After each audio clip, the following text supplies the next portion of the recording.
I take it you were not ready, and I still went live. No. My bad. We are laughing about something entirely unrelated to anything that's going on right now. A whole other show. We'll probably review that for Probably. upcoming. I mean, we really ought to do stuff that's like new and modern and interesting. We are. We're doing Has Been Hotel tomorrow. And I'm gonna do the vote tonight for the movie, and I'm gonna switch it up because some of these movies have been on here so long that they're never getting a vote, and I've convinced myself of that. Pull them off. Pull them off. It's kind of like it's time that I come to terms with it, like I did with Evan Hansen. Yeah, it's never happening. And just let it go. No one's asked for that. It's just you. It's just me. I watched it finally. Proud of you. Did you be sad? Not as sad as I thought I was going to be, but like I said, I watched it in such like a deep dark place that it was hard to go lower. Fair. Hello, welcome. For fuck's sakes, I don't have fucking notes. I have. Oh dear. I have 86 notes. I have 24. So we'll do 43 and 43. Did you watch the same movie, or was it just? Yeah, I just didn't have commentary. It was. We'll wait. We'll wait on that. I didn't have commentary. I don't know what to tell you. We'll wait because I'm gonna repeat that shit a million more times. I didn't have commentary. You always say that though, and then like I said, I can't wait to get hung up on one fucking thing where I'm like, this is what unravels the entire cinematic experience for the non-average viewer because I'm unique and special. You can compare, if you need a talking point, you can compare how well done this was compared to Jungle Cruise and how they're both on Disney rides and like good versus bad showcasing. What the fuck? Like a boat? Like he said boat. What do you want? Like a big boat, little boat? I don't know. I did not ask about the dimensions of the boat. I convinced this one to maybe watch Has Been Hotel. Well, that's an easy sell. It's every character is somewhat feline. This is true. There's a cat. There's at least one cat with the voice of Keith David. Yes. So, and he's the bartender. So he's got my vote. Although he's not my favorite. He's your favorite though. Husk is, right? Top tier.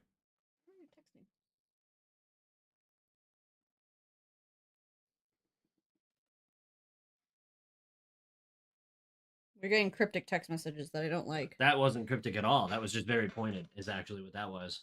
I'm confused. Yeah, I don't like it. Oh, when the saints come marching in, we're gonna wait for 2 more minutes. Just to give people more time to get in to see us live. That was pretty good. Stop 5. Damn. Let's fuck up the audio. Quiet self 5. No, okay, well.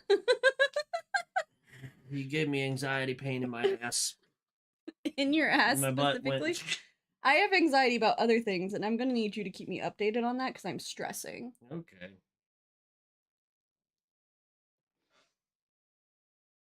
Did the fates decide?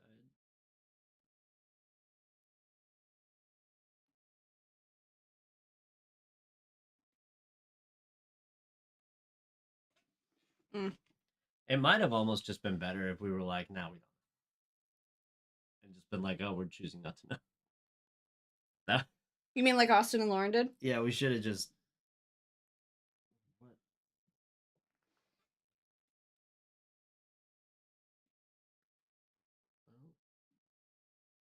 Don't say anything. Explain, woman. All right. Just how you're being disrespectful. That's disrespectful. But I will... Let's keep the can closed. Let's reseal the can. Okay, let's talk about we watched a movie. Let's reseal this can and address it at a later date. Oh, I'm angry. Close the can. Are you going to talk about a movie if I open the can? I don't know if I can right now. Jesus Christ. I'm triggered. Alright. We're gonna record, and I'm gonna put on my best performer face, and we're gonna do this shit. Here we go.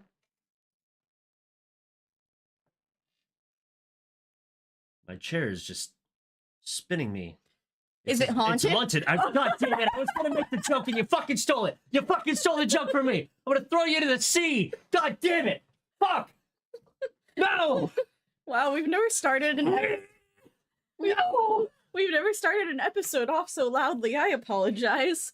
I hope you're awake. If you are one of our commute listeners, which I know there are quite a few of you based on when you listen to our shows, welcome. Hi. Good morning. Good evening. This is CityWavesCinema, and we watch Haunted Mansion, which is why we both scrambled to make the joke about James's chair being haunted. Yeah. I'm America. That's James. Hello. And the new Haunted Mansion, because if you've been on the show, or have listened to the show, you know that we've done the old Eddie Murphy early 2000s Haunted Mansion before. This is the new 2023 Haunted Mansion with Is that when it came Owen out? Wilson? Okay, he's not even the main character. I was just... It's with Lakeith Stanfield. Yeah, see, I don't know who that is. He's an actor. Good job, James. It's also got Rosario Dawson and Tiffany Haddish. Don't know who Danny DeVito. It does have Danny DeVito. And Jamie Lee Curtis. I know who those people are. And Jared Leto. Yep. And Joe Coy. Was it 2023? Was I at least right? Oh, I didn't even look. Oh my god. Yes. 2023. We're a little all over the place. That's fine. It's been a minute. So yeah. My first note is about the new Disney intro, like the new Disney logo opening that we get. It's honestly fire and I love it. It's a bit excessive. But yeah. I also kind of like it. So sue me, I guess. All right, you're sued. Thanks, James. Did it work? Yeah. Excellent. I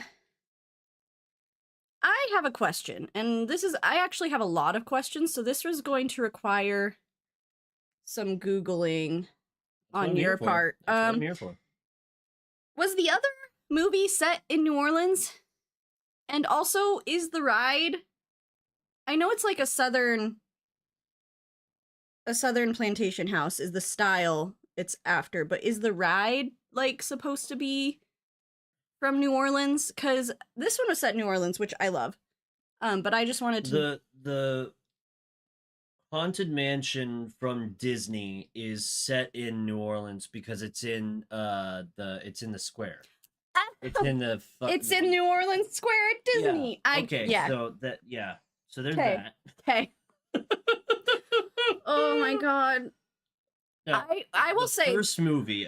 Let me get that info. I will say this movie in particular made me feel like I needed to do more research into the ride because I feel like I missed a lot of references. This is not my favorite Disney ride. I don't know as much about it as say like Pirates of the Caribbean, which I know a lot about.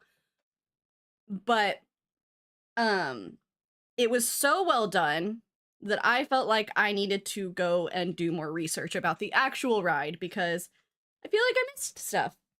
Yes, I believe it is also set in New Orleans.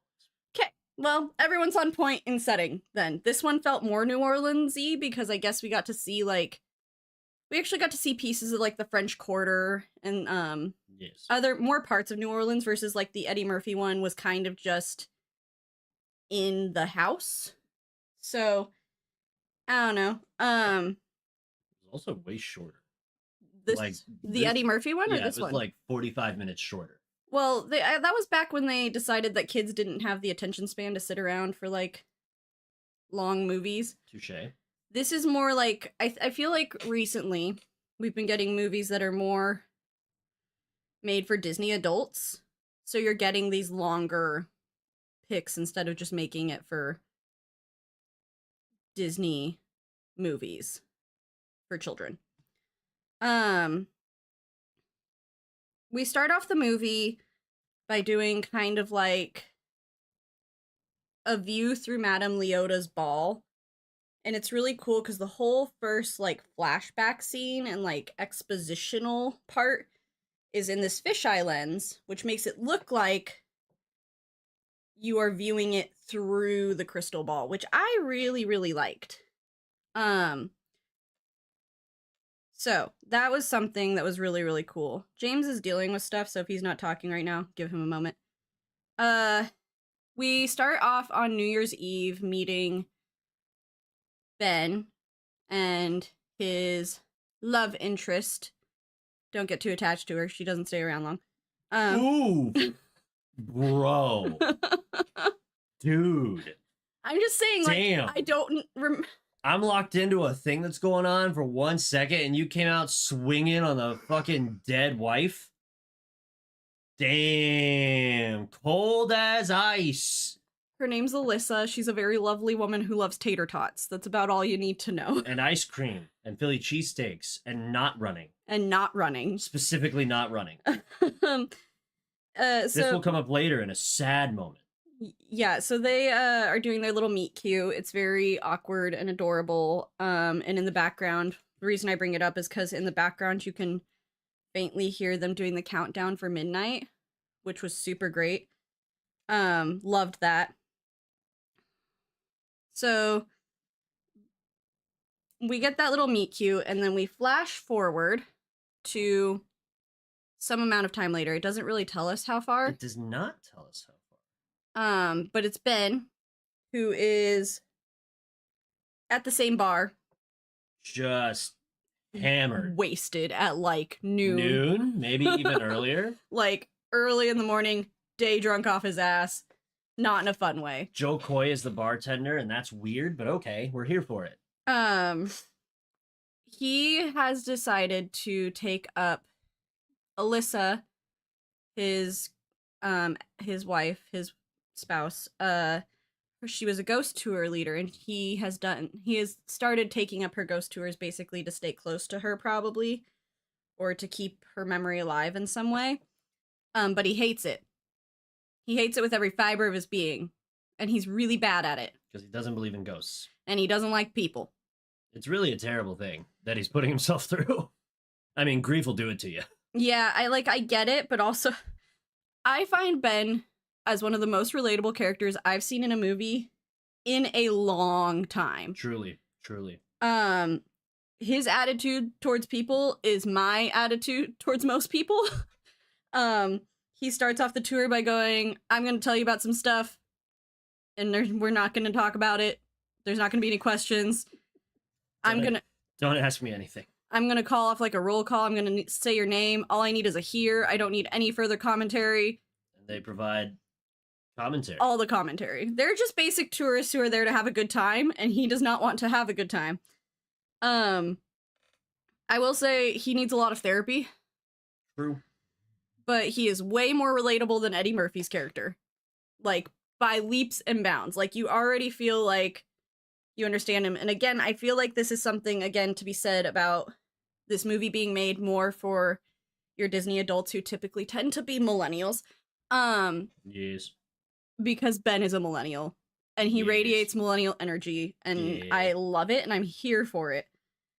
So he takes them on a tour, a ghost tour, where he has told them they will see no ghosts. And man, I love New Orleans. The culture, like the architecture, the vibes, it's such a cool city. I would never live there. But it is such a cool city as long as you go not during the summer. If you go during the summer, the humidity will cling to you like a film. Worse than here. Way worse than here. It's like thick AF. And you'll just be drenched. It's so bad. But I've never been there, and I don't want to go. If you go like during Mardi Gras in the winter, great time. I'm too old to party now. Great time. 10 out of 10. Love New Orleans. Would never live there. Also, you have the risk of like drowning on a consistent basis. Because it's just in a bowl. It's a swamp. It's in a bowl. It's in the swamps. It is somehow land that is a bowl. So's like most of the places in Arizona. Except for there's no water there. Yeah. We then get introduced to the next main characters of this story, who are going to be the owners of the mansion, because every horror movie has to start with a family moving into a scary place. Scary haunted house. So we meet Gabby and Travis, who are mother and son. They are by themselves. This is probably the most annoying sequence for me in the entire movie. I have a lot of thoughts. Really? I do. This was probably the worst part for me because I was so annoyed during the whole thing. Because, first of all, Travis in his little suit, so cute. And he gets out of the car to look at his new home with the same look and expression that I would if someone were to roll me up into the house and be like, "We're living here." I'd be like he just is so not about it from the start. The doors blow open by themselves because horror movie, spooky haunted mansion. And you just see the state of disrepair that the mansion is in, and I have several thoughts. If you are to move into a new house, do you not hire a cleaner to go in there before you move in? Because, like, where are they going to sleep? The house is covered in, like, that's a health hazard. You're bringing your son. There's probably asbestos. Who knows what's in there? There's mold. Like, it is not safe for, to be inhabited right now in the state that it is in. There's bugs. There's probably critters. It's Louisiana. Who knows what the fuck is in there, actually? At least one gator.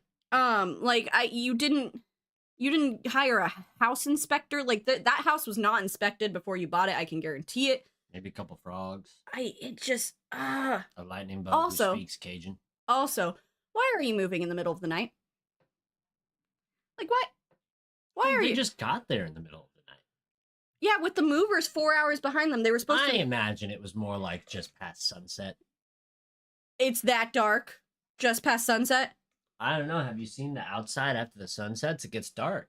And have you seen all the trees? I don't know if you go outside or, like, touch grass or anything. I don't. I super don't. But when the sun sets, dark outside. That's what happens. I would think you would know that because you like the night times. But you've proven me incorrect. It doesn't get that dark that fast. There's, like, a whole dusk time. You remember that time when we lived next to that mountain? Yeah. And the sun would go behind that mountain, and then 10 minutes later it was pitch black outside? No. That's how it worked? That's how it worked. We both lived there. I've seen it with my own eyes. I think you have really poor dark vision, so the minute any time, like, a shrapnel of light disappears, you just cannot see anymore. It just goes from being, like, visible to, like, you're blind. And I think that's how you live your life. You know, when we got married and you told me I couldn't wear shoes in the house, I assumed you were just declaring war on my feet because they just bang onto all kinds of shit in the house. Everywhere. Walls, doors, things that don't move. I don't have this problem. Incredible. Wow. My toes do. It was fucking dark outside in the movie. In the movie, it was dark. On the outside. All I'm saying is you don't move into your house at night. Like, maybe, I don't know, get a hotel room, wait till the next day. Clearly it's not the time. Clearly it's not the time. Because that's what we did. When I moved down to Texas, my mother and I got here at like 8 p.m. that night, and we couldn't go directly move into the apartment, so we got a hotel and we waited till the next morning. That's what sensible people don't. Come at me, chat. Oh, a rare addressing of chat in a live recording. It's happened like 5 times, maybe, and that one was too much. Getting aggressive about your stupid darkness point. I think I'm more just triggered from everything that happened right before we started recording. The mom says it's a bit of a fixer-upper. Oh, and I've just so much more than that. I will never be a fixer-upper kind of person. Oh, I know, ever. I know. We're not fixer-upper kind of people. We're not gonna buy a house that needs a lot of work because we just don't have that skill set. And moreover, I don't have the money to pay someone to have that skill set. There isn't any electricity running in the house at the time. Oh yeah, that's my biggest question in the movie is like, how did they get the electricity working? Also, again, why did you not send an inspector to see if like the electricity was going on, or like maybe it was a functional place to live? There's no electricity. It's not clean. Where are y'all gonna sleep? The kid rolls out a sleeping bag to lay on the mattress that is coated in dust. You're just asking to have stuffy noses and allergies for the next month. You're gonna die. Like, forget the ghost. Forget the 999 souls that are there. You're all gonna die from the fucking health concern that is this mansion. This is my other point. This is my last point about this stupid whole move-in scene and the beginning of the haunting and blah, blah, blah. Sure. TikTok has taught me several things about life. Where are we going with this? One thing that TikTok has taught me repeatedly is that no self-respecting person of color would end up in this situation. They would take one look at Oh my god. They would take one look at the house and leave. This is some white people shit. This is some white people ass shit to end up in this fucking house in the first place. Like, no one else is going in there. And for both Haunted Mansion movies, they've been families of color, and that just doesn't make sense. I need a minute. It's white people shit. This is how white people get into hauntings. Alright. They leave the house. I immediately get corrected because the mom, like, immediately is like, she says that she's gonna light a French vanilla scented candle and that will make everything okay. And my immediate response was... Now that is white people shit. To just default to being like, you know what we need? We need to light a candle that smells like vanilla. That's the move. That's some white people shit. One little fucking candle ain't gonna do shit. Well, it'll make the room smell like vanilla. Oh my god. And won't that make you feel better? Immediately after that, she runs. She's like, fuck this shit, like, we out. And she grabs her son and she runs out. And they leave. And we get our first peek at the Hatbox Ghost. Who's just captain of the Dickhead Brigade. Which, I don't think the original one did anything with the Hatbox Ghost. No, he was just sort of there. It was a different story. This story, and it's probably honestly why we watched this movie and we thought, you know, this movie isn't bad. This movie's actually pretty good. It's a really good movie. Because they took the same base thing, this spooky house with 999 souls trapped in it, and they were just like, all right, that's where we start. From here on out, nothing else is really going to be at all the same at all from the other movie. Which is fine. That's great. Sure, if we're going to remake shit, why not? Tell a different story. And this one did that. It told a different story. And it was a really good story. It was more like The Ride than the original one. It incorporated more things. Yes. We didn't get the singing... The heads. Yeah, the barbershop trio heads. We didn't get those, but that's okay. They incorporated a lot more of the ride aspect. Chairs that look like the fucking ride things. Yeah, it was really well done. There's not a lot I have criticism for in this movie, and it's really frustrating. The first scene was really most of my criticisms, because after that it just gets really good. We jump immediately back to Ben. Hungover. Yeah, extremely hungover. And Owen Wilson breaking into his house. Yeah, Owen Wilson just straight rolls up into his house. He knocks. Maybe one of the strangest things that happens in the movie full of ghosts and weird shit is that Owen Wilson knocks on the door. You can hear him discuss something with a neighbor, and then he just comes inside. Yep. It's really weird. With a cat. With a cat. That's not his. Yep. Or Ben's. Uh-huh. Weird shit. But I will say Owen Wilson literally started cracking me up, and he was only in scene for like 2 minutes. This movie genuinely has some really well-written dialogue that made me laugh out loud like more than one time. There, you know, in a world where we have just so many movies with overly convoluted scripts that are just story layer after story layer of stuff that's confusing and not maybe nonsensical. This movie doesn't engage in that. The plot's pretty simplistic, but it's not revealed too early, and you're so caught up in the actual action on screen that you're not actually thinking about how it's going to play out, which I think is really good. And that's largely due in part to a tremendous cast and the honest to goodness chemistry between everyone on set, because like you were saying, the dialogue is probably the best part of the movie. Even beyond like the story and whatever, the dialogue is just, it feels so casual and conversational, but also engaging and fun and interesting at the same time. It's really worth a watch through, I think. Yeah. Just for that reason.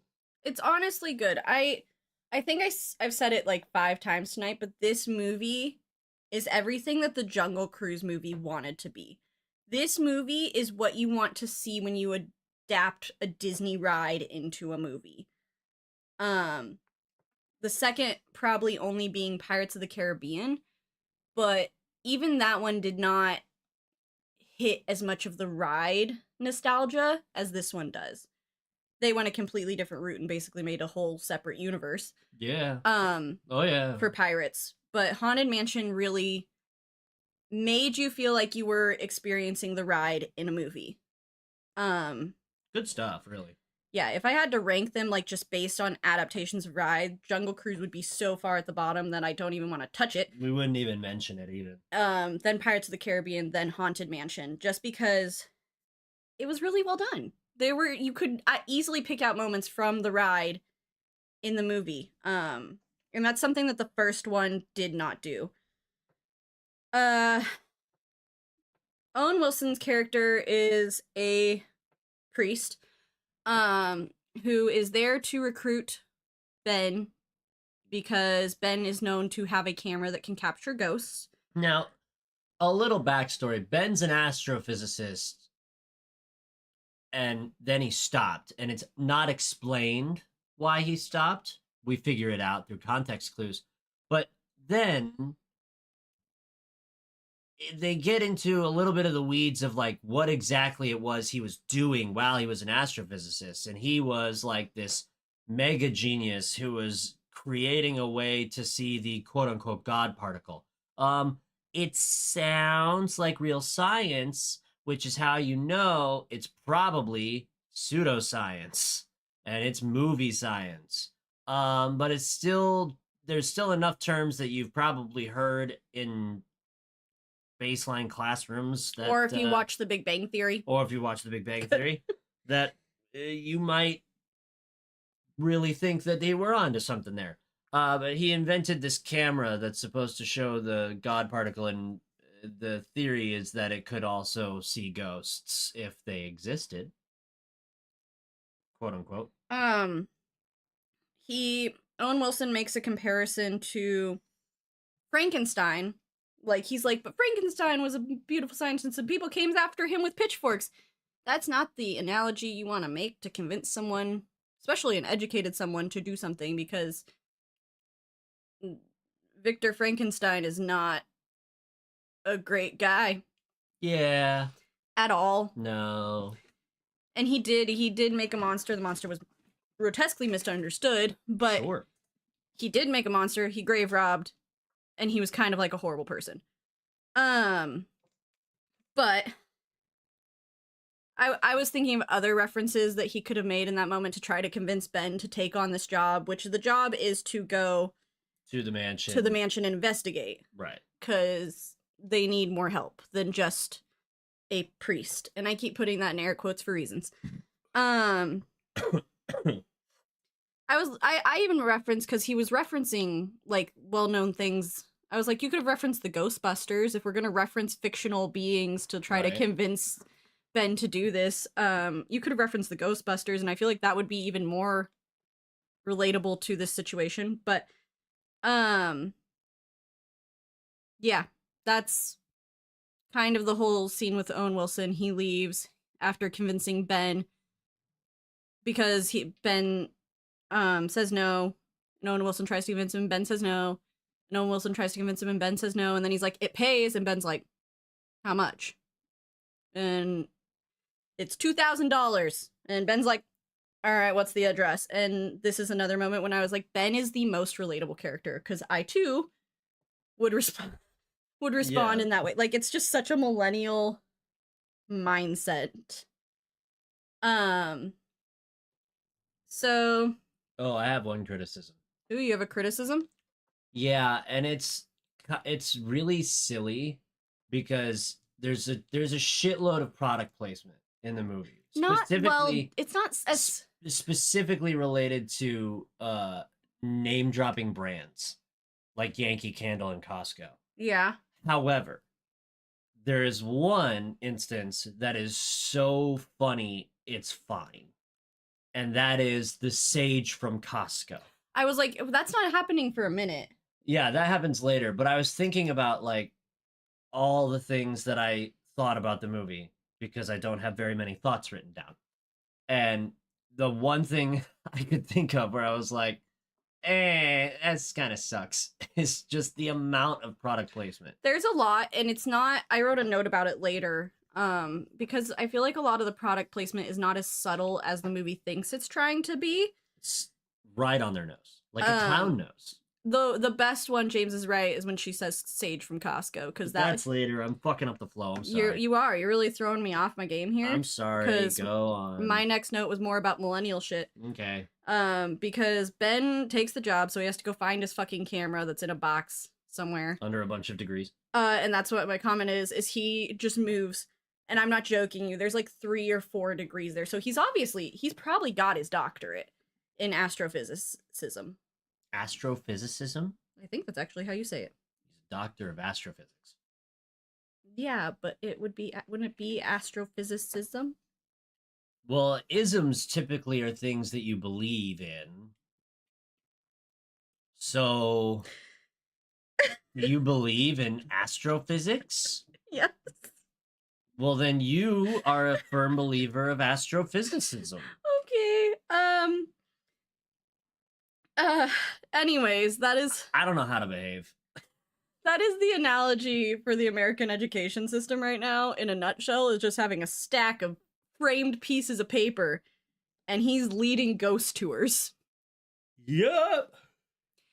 The man is a fucking doctor who is broke because his card gets declined at the bar.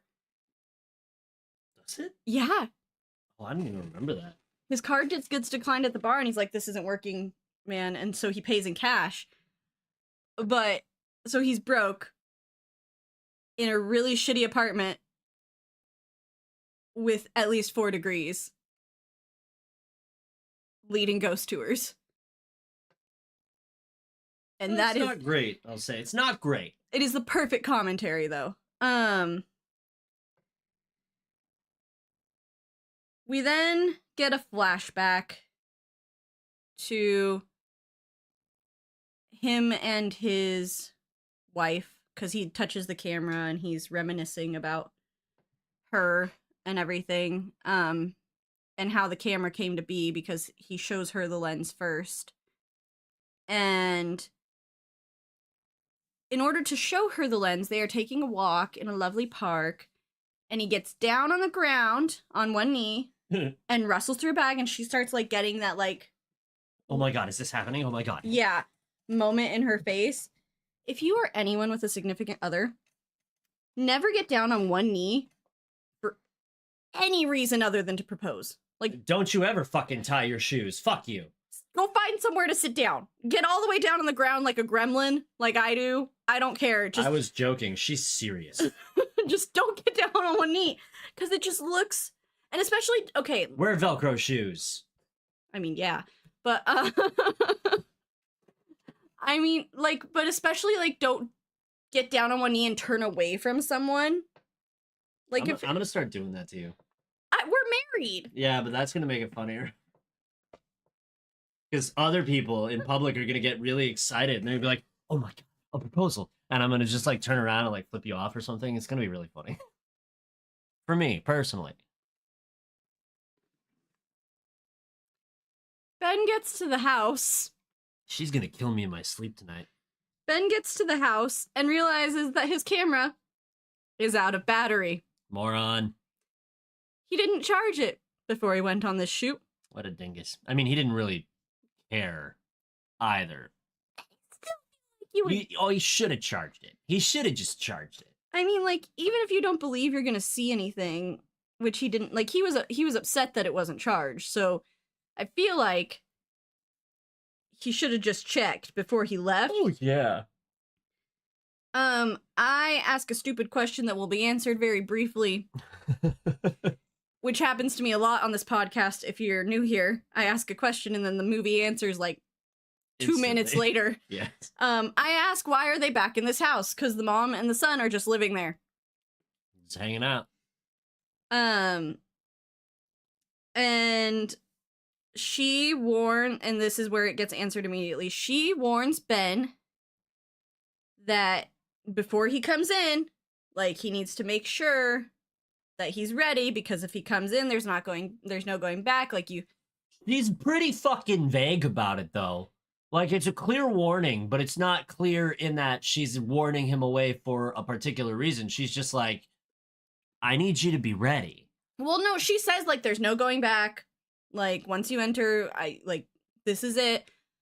The reason it sounds vague is because if you're coming from, like, a skeptic side, like, if you're thinking, like, Shane Madej over here, and some person's like, listen, if you enter, like, I can't help you, there's no going back, like, it's, once you're in here, it's gonna change your life. Like, Shane's walking over that fucking doorstep. Oh, every time. So it's if you're coming from a skeptic standpoint like Ben, you're like, all right, lady, okay, sure. Yeah, okay, if I enter the house, whatever. And I think Ben even says something like, yeah, like, all right, the ghosts are gonna get me. Where's my money? And then he steps in. But in this particular haunted mansion, entering the house is like a contract, almost. Like, your spirit gets bound to the house as well. And the ghosts grab onto you like leeches. Yeah, the ghosts just want friends. Kind of. Some of them want to go to the sea. And steal a boat. Yeah. Like, ghosts want different things, man. The whole show Supernatural is about figuring out what ghosts want and getting them out. Most shows and movies with ghosts is figuring out what the ghosts want, James. Or finding the bones and burning them. The Gabby? What's her name? Gabby? Gabby tells Ben kind of the backstory of how they ended up here. They were from New York. She was a doctor.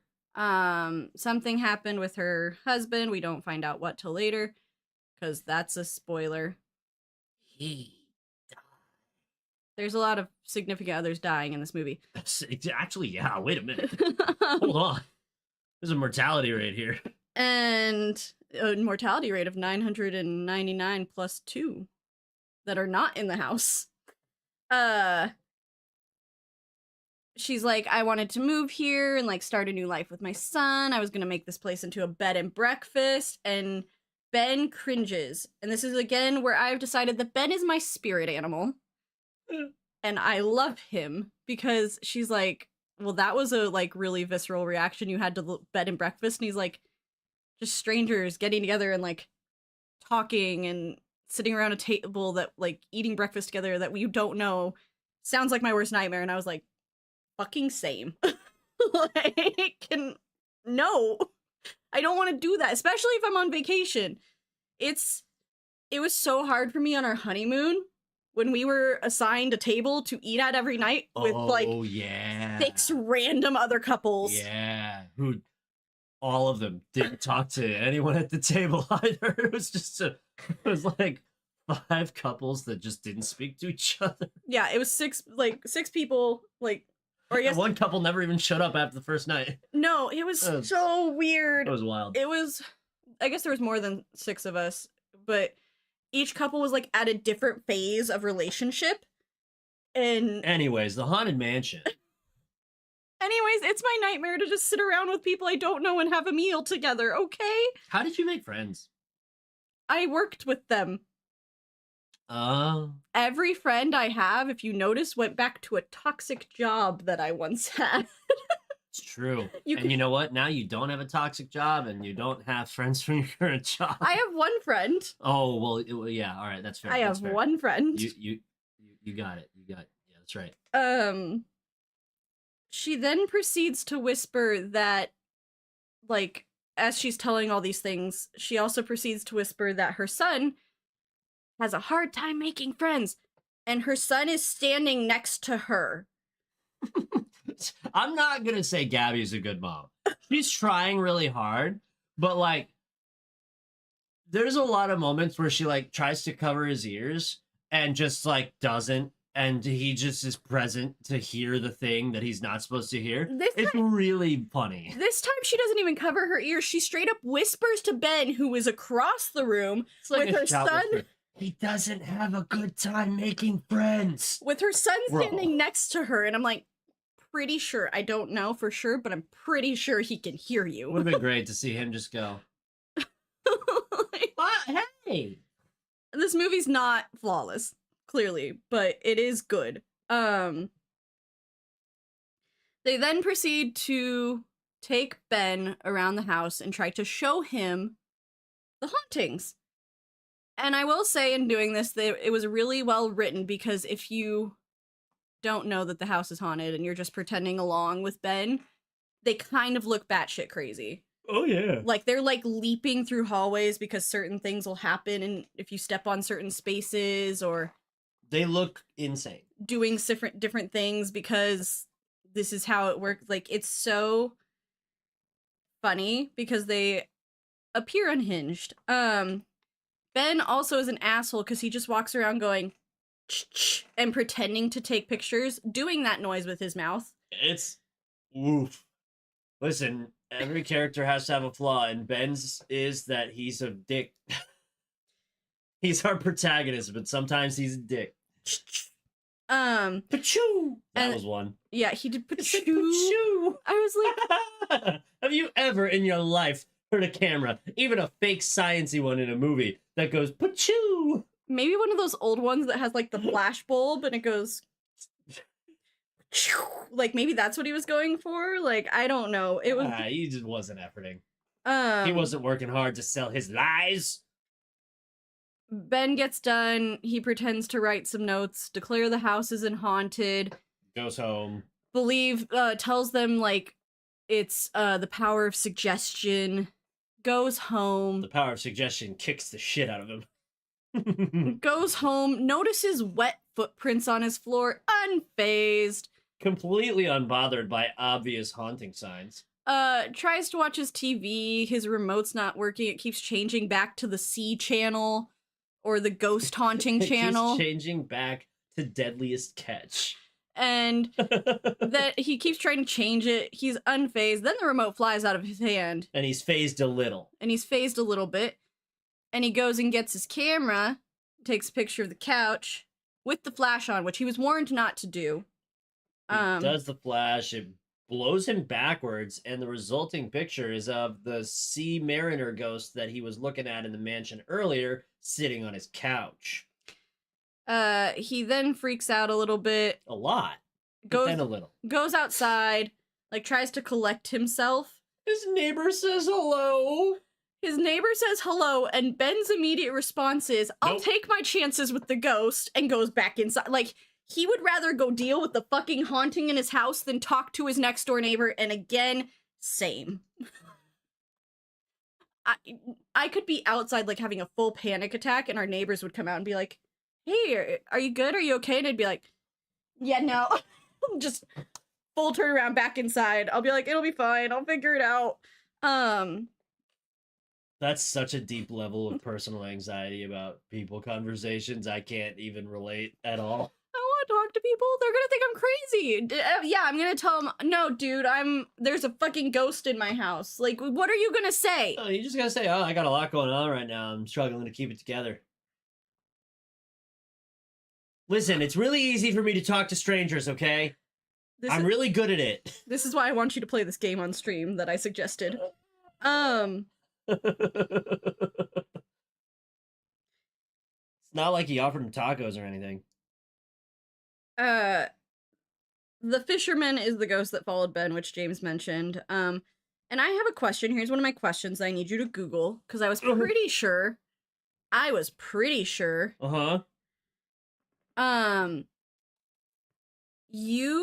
The ghost can't leave the haunted mansion. Right, we were talking about this briefly. Like, in the ride, I thought the lore of the ride was like that they were stuck there, like stuck. And they couldn't leave. But I don't know enough about the haunted mansion to confirm that. So, I'm working on it. Work faster. Ben goes back to the house. And apparently this is a well-known thing that because of the contract, like, they were expecting him. They were sitting on the front step going, right on time. He shows back up to the house, and turns out that the priest that hired him is also trapped at the house. And they're all just gonna room together, because once you enter the house, you can't leave because the hauntings just follow you until you get back to the house, where they're still hauntings, but not as severe, I guess, because the hauntings want you to return to the house.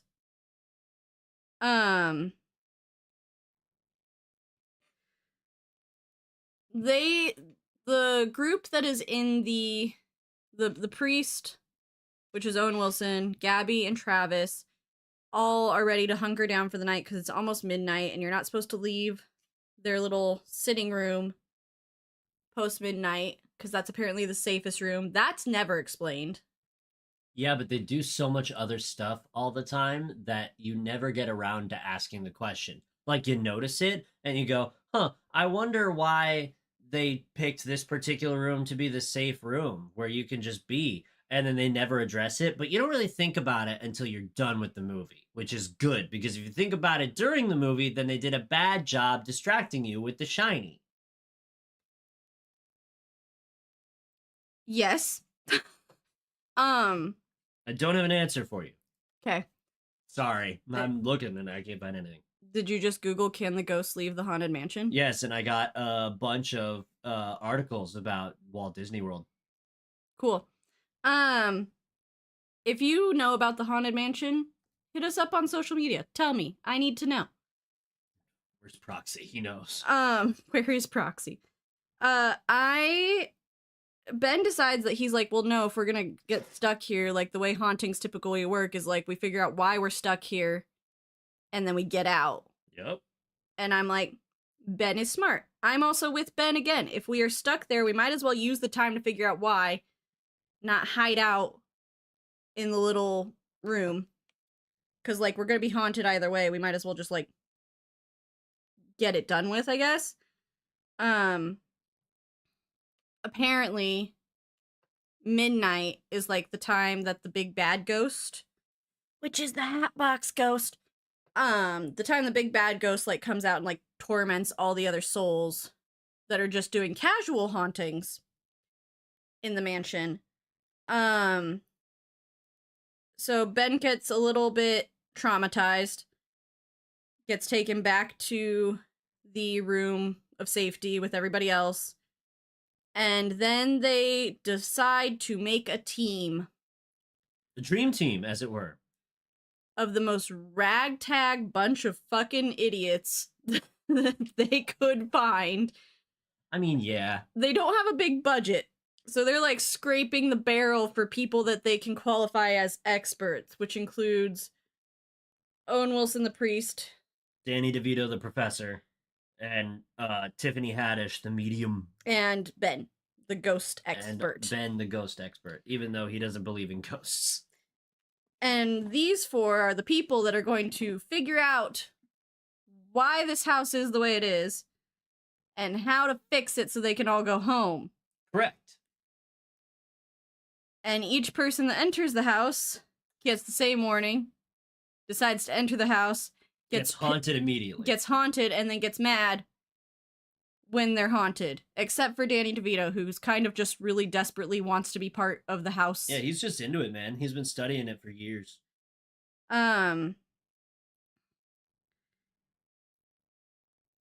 This movie is actually pretty good, and I'm gonna wrap it up with a really funny scene, which is where they're starting to kind of try to figure everything out. And they figure out there's a seance room. And so they go to find the seance room, and there's just a empty, like the end of a hallway. It doesn't go anywhere.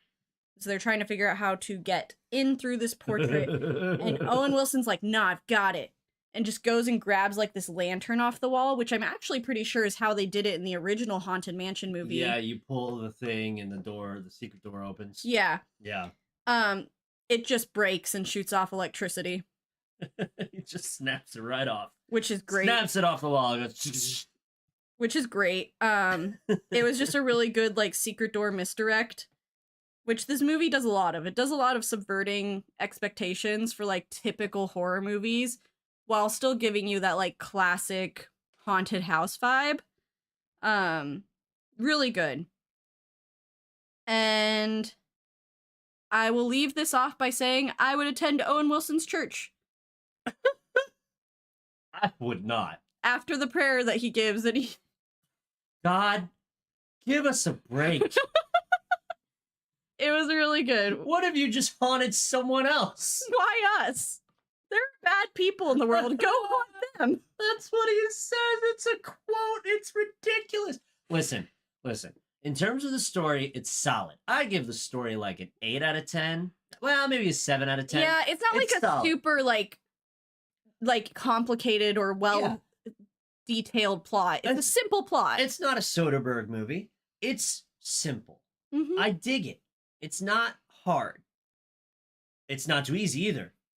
The dialogue is pristine. It's just so good. It's so No one is over the top. Everyone is witty. Everyone is funny. Just like a lot of people you know in real life might be.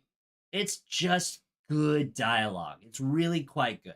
If you need some trash to put on from Disney Plus that's pretty much family friendly, you can throw this up 100%. Yeah. And you will chuckle along a couple times. Yep, it's mind trash. That's exactly what it is. But and like good. Well, mind trash typically is good. It's not garbage. There's a difference between like trash and garbage. Garbage is a bad movie. Trash is like, it doesn't require your brain to work to watch it. It's just mind candy. It's just there to like distract you for a little bit. And I think this movie does a really good job of that. We will see you in the next episode. Yes, good luck. Alrighty. It's been a minute, but y'all get to vote for a movie. Wait, I thought we were... What's the list gonna be? I'm gonna put it in there. I'm gonna tell you when I'm typing it. But I gotta get to the frickin' thing. We're switching it up because... We're changing the poll. There's been some movies that have been on there for way too long, and no one's voted for them, so I'm switching it up. Plus, I want to add one very particular one. So, you're gonna get some new movies. We're gonna do Wonka. Hell yeah. Need to watch that. We're gonna do the new Mean Girls movie. Okay. We're gonna do... Asteroid City. I guess Asteroid City, because James wants it. It's not even on my list. I said we had to add it to the list. I was gonna add it to the list, not add it to the list. And then... James, pick one. Ignore this. This was me. You've never seen it.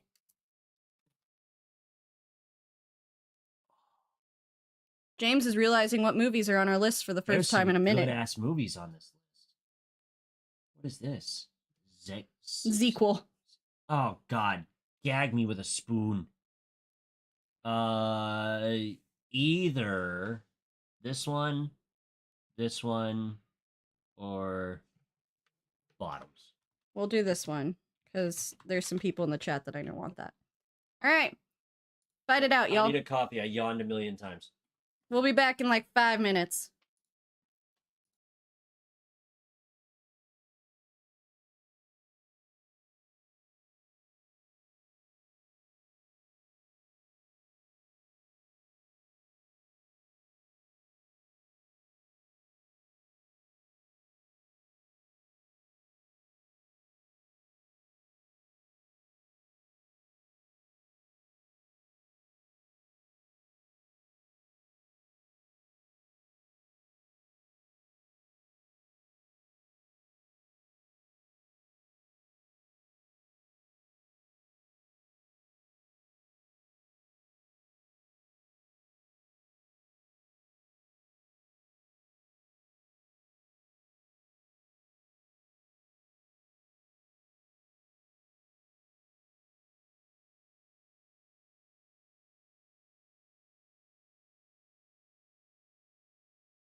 Alright, we're back.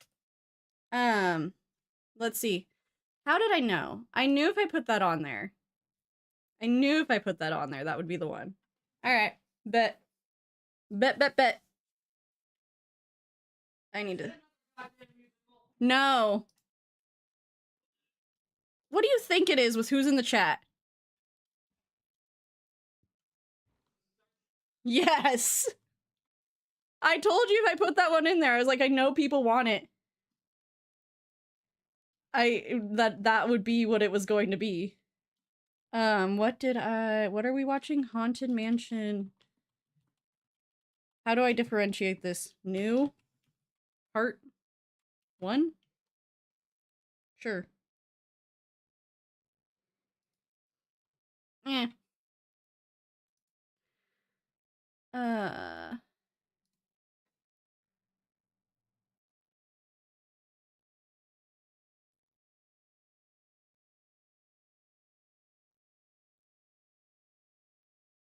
Okay. There's a lot going on in chat.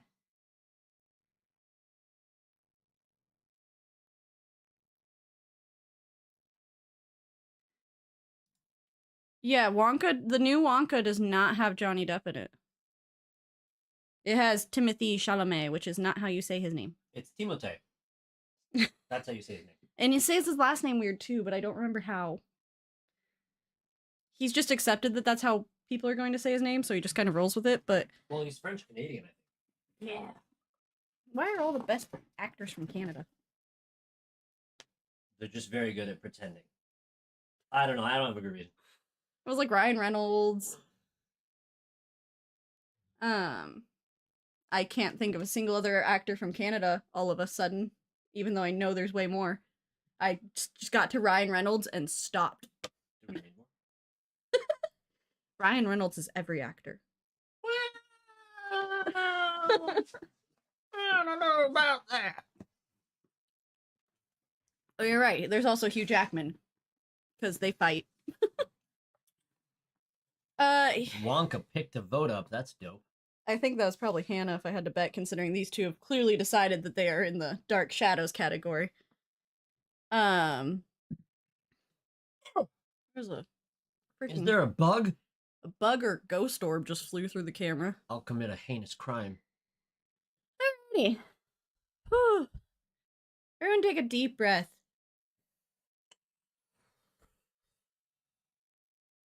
James took a Gollum breath. That's almost the same thing.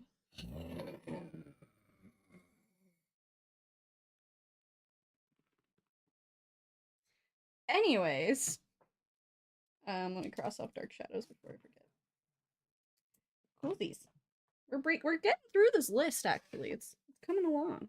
Someday we will put Anchorman on the list. That was the other one James wanted. He said Anchorman or Dark Shadows. My world, look at this list. Look at this list. What movies did you put on there? Wonka, Mean Girls. Well, we both agreed to those because we decided that we needed to do more relevant things. Right. Asteroid City's new too. Dark Shadows is not new, but it's, you know, gonna be fun. I've seen it. Probably. You've seen it? Is it funny? Is it good? Is it Tim Burton? Am I gonna bitch about Tim Burton? I don't think Tim Burton made Dark Shadows. Did No, Tim Burton make it's Dark all Shadows? his muses in one movie. I don't remember. He Hold might on, have. I'll double check. I might actually not like a Tim Burton movie, and that's okay. Dark Shadows. Michelle Pfeiffer's in it. Yep. Helena Bonham Carter's in it. Tim Burton directed Son of a Bitch! I got tricked again! Every fucking time! It's gonna be stripy and full of dog shit! It's the last one on the list.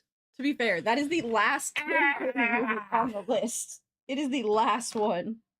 I don't think there's another Tim Burton movie that we can put on the list because you've seen the Alice in Wonderland. You've seen everything. You've done it. At least Christopher Lee is in it! Well, of course, it's a Tim Burton movie. Alrighty, we gotta wrap this movie up. This is gonna be completely different vibes from what tomorrow. Any minute, fun ghost movie. Wee. Oh fuck! I forgot we're recording another episode tomorrow. Tune in Sunday night. We're doing Has Been Hotel tomorrow. If you missed the intro or my social media posts, we are doing Has Been Hotel in our effort to also do that thing that we've said that we do on our bio for the entire time that this podcast has been around and never done until last episode. Which is TV shows. TV shows. We did Avatar, and we just binged all of Has Been Hotel in like a single night. It was one night. Yeah, we watched all of Has Been Hotel in one night. We are currently plugging our way through Fallout. So that'll probably be on the horizon for you as well. Yeah. Basically, the way it's going to work is you're going to get your typical schedule of movie episodes, and every TV episode is just going to be some bonus shit that we just do whenever we can. Randomly. So tomorrow, we're going to do this. Again, we'll be here. I'll be here. You'll be there. You'll be there. And we'll be talking about Has Been Hotel. Which is really just something. Boy, is it something. I want to save my juice for it, though, because I've got commentary. Yeah, we got a lot of things to say about Has Been Hotel, and if I start talking about it... Stop it. If I start talking about it any more than this, we're just gonna start We're just gonna do the episode now. So we gotta finish Haunted Mansion so that we can get to Has Been Hotel. That's actually been the whole, like, motivation for this week, is because we couldn't watch the movie. There's just not been enough time. We've been very busy. To watch Haunted Mansion. So we've been putting it off and putting it off. That's why you got the Avatar episode, actually, is because, like, well, we watched Avatar. We can just record an episode on Avatar. And we watched Has Been Hotel, so we can just record an episode on Has Been Hotel. And we're watching Fallout, so we can just record an episode on Fallout. But getting the movie in there has been difficult this time, so we finally set it up for today so that we could watch the movie, because we owed you guys Haunted Mansion for, like, weeks. Oh god, I think it's been a month. Oh yeah, it's been some time. It's been some time. So Haunted Mansion! Here we go. 3, 2, 1. The intro to this was a little bit lackluster compared to the last one. Oh, are we starting? Yeah. I said I did the countdown and everything. Welcome to the show. The last one started off with us screaming, and this one's just kind of like, oh shit, we're recording. Ooh. Ooh, spooky. That's about how scary Haunted Mansion was. Haunted Mansion's hilarious. It's very funny. Even the jump scares aren't... It might be funnier than this show. Yeah, probably. Well, you see, professional writers wrote the scripts for that movie, and neither one of us is a professional at anything we're currently doing. No, this is really just James in America's stream of consciousness. This is James in America. Fuck around. I mean, we are... KLXN 95.9. We do have some professional, like, expertise in film and theater. Sure, and you're an actor, arts. and I do cameras. We got our degrees in it, although if you listen to our last episode, you can tell how well those are going and what it's worth to everyone who has degrees. Ouch. Twist the knife next time. I will. Throw some salt in there while I'm doing it. Ah, no. Please, no. All right, talk about the fucking movie. We left off getting to the seance room and Owen Wilson's prayer. God, give us a break. I'm gonna start praying. Is it sacrilegious? If I'm asking God to give me a break, I don't feel like it is. Maybe the tone could be better. Break me off a piece of that Kit Kat bar. Nope. That's not what we say to God. Nope. What are you fucking on, man? This has been the punchiest, like, couple recordings that we have done in a minute. It's because we took too long of a break between this episode and the last recording. We've gone off the rails. There's also just a lot of high stress due to outside circumstances, like, around this recording. My hair's gonna fall out. Like the show, Fallout. Oh my god. We're in the seance room. And it's dark, and they find, like, this keg of oil, and they start pouring it, and Ben goes, this is actually before, I just noticed my note, Ben goes, I know what to do, and, like, strikes a match into the running oil that is coming out of a keg, and the whole room doesn't immediately explode. Listen, There's a lot of stuff Disney does really well. In this moment, I can only question why no one on set said, "Oh, we should have him stop the tap before he throws the match into the fire fuel," because there's a million billion videos on the internet of rednecks pouring lighter fluid on a fire and proceeding to light themselves, the bottle, and their lawn on fire as they simply do not comprehend how quickly fire travels through source. And the keg is maybe 6 inches above the pool of oil that it's pouring into. The keg should just go up. It even does a little, like, whoosh as the fire, like, lights up, and I'm like, the whole thing would catch on fire. It's all over. Like, it's in a movie about ghosts. Maybe the most unbelievable thing that we see on screen at all is that not everyone died when he threw that match into that oil. Hey, there's his 1000th soul. Done. And his 1001th, and his 1002th. 1002th? Shush. God. Do not question me and my wrongness. The science doesn't science, and the English doesn't English. The math does not math. So they once again mention, they go into the seance, they start a seance, they light a French vanilla candle, specifically a Yankee candle, because again, the product placement is not subtle. And they continue this gag, like the medium goes, "Did you have any other, does it have to be a French vanilla Yankee candle?" That is the exact line. And she goes, "I forgot to cancel my Amazon subscription." Two product placements for the price of one in the same little exchange.